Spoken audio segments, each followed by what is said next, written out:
புது சிருஷ்டியின் குடும்பமும் கடமைகளும். Reprint number 4839, பக்கம் 162. தலைப்பு: திவ்ய நீதி மற்றும் இரக்கம்.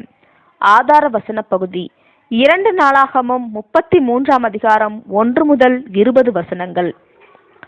இந்த ஆராய்ச்சியினுடைய மைய நபராகிய மனாசே நல்ல ராஜாவாகிய எசேக்கியாவின் குமாரன் ஆவார். மனாசே தன்னுடைய 12வது வயதில் யூதேயாவின் சிங்காசனத்தினிடத்திற்கு வந்தார். இவர் நல்லதொரு தகப்பனுடைய கெட்ட குமாரன் ஆவார். நல்ல தகப்பன்மார்களுக்கு பொல்லாத குமாரர்கள் காணப்படுவதும், பொல்லாத தகப்பன்மார்களுக்கு நல்ல குமாரர்கள் காணப்படுவதும் அநேகமாக தாய்மார்களினுடைய நல்ல அல்லது பொல்லாத குணங்களின் காரணத்தினாலும், நாட்டினுடைய காரியங்களில் மூழ்கி கிடந்த ராஜாக்களினால் தங்கள் சொந்த பிள்ளைகளின் குணங்களை வளர்த்திடும் விஷயத்தில் உரிய கவனம் கொடுக்க முடியாத காரணத்தினாலும் ஆகும். இதில் சில விதிவிலக்கு உண்டு என்பதில் ஐயமில்லை. எனினும் ஒவ்வொரு உதவாக்கரை பிள்ளையினுடைய விஷயத்திலும் பெற்றோருக்கு பங்கு உண்டு என்பதை மறுக்க முடியாது. எத்தனை சொற்பமானவர்களே பெற்றோர்களுக்குரிய பொறுப்பினை உடைய புனித தன்மையினை அடையாளம் கண்டு கொள்கின்றனர் எனும் தலைப்பின் கீழ் காணலாம். பெற்றோருக்குரிய நிலைமை என்பது மனுஷீக ஜீவியத்தினுடைய உயர்வான மற்றும் மிக முக்கியமான வேலையாய் இருக்கின்றது. எனினும் வெகு சிலரே பெற்றோருக்குரிய பொறுப்பினுடைய புனித தன்மையினை உணர்கின்றவர்களாய் இருக்கின்றனர். அசுத்தமானதிலிருந்து சுத்தமானதை பிறப்பிக்கத்தக்கவன் உண்டோ? ஒருவனும் இல்லை. யோபு 14ஆம் அதிகாரம் 4ஆம் வசனம் என்று தீர்க்கதரிசி கேட்கிறார். நம் இனத்தில் உள்ள எவரும் பூரணமாய் இருக்க முடியாது என்பதை ஒத்துக்கொண்டாலும், தங்களுடைய பிள்ளைகளின் நற்பண்புகள் அல்லது பொல்லாப்புகள் விஷயத்தில் பெற்றோர்களிடத்தில் மகா பொறுப்பு காணப்படவே செய்கிறது என்பதையும் நாம் ஒப்புக்கொண்டிட வேண்டும். இந்த பொறுப்பானது திருமணத்திற்கு முன்னதாகவே உணரப்பட வேண்டும். இனப்பெருக்கத்தின் அடிப்படையில் திருமணத்தினை பார்ப்பதற்கும், நேர்த்தியான மன உணர்வுகளை அலட்சியம் பண்ணுவதற்கும் நாங்கள் வலியுறுத்துகிறதில்லை. மாறாக தம்பதிகளினுடைய இலக்கினையும் மகிழ்ச்சியையும் மாத்திரமல்லாமல் அவர்களுடைய குழந்தைகளுடையவற்றையும் தாக்கத்திற்குள்ளாக்கும் ஜீவியத்தினுடைய அந்த முக்கிய ஒப்பந்தத்தினுடைய விஷயத்தில் தெளிந்த புத்தியின் ஆவியுடன் நாட வேண்டும் என்று நாம் வலியுறுத்துகின்றோம்.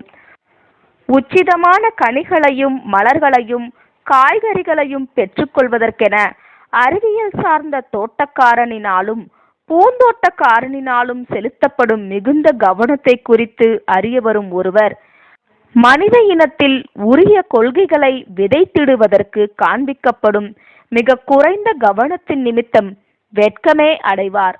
உண்மைதான், பெரும்பான்மையானவர்களிடத்தில் எவ்விதமான கொள்கையும் இருப்பதில்லை.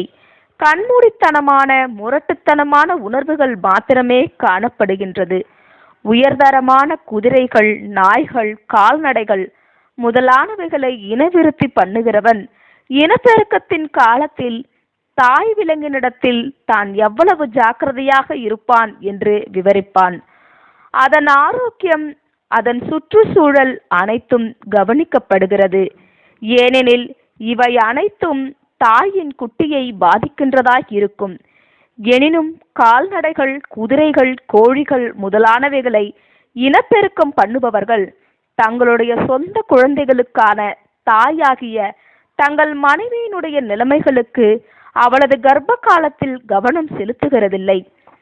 ஓடிக்கொண்டிருக்கும் குதிரைகளினுடைய படங்களையும், குதிரைகள் பந்தயத்தில் ஓடுவதையும் இனப்பெருக்கம் பண்ணிடும் பெண் குதிரை பார்ப்பதினால் நன்மை பெறுகின்றது என்றும், இதன் காரணமாக அதன் குட்டி மிகவும் வேகமாய் ஓடுகின்றதாகவும் மிகவும் உயர்தரமானதாகவும் காணப்படும் என்றும் உணர்ந்து கொள்ளும் குதிரை பிரியன் இந்த கொள்கையினை தன் மனைவி விஷயத்தில் செயல்படுத்த தவறுவது எத்துணை வினோதமாய் இருக்கின்றது.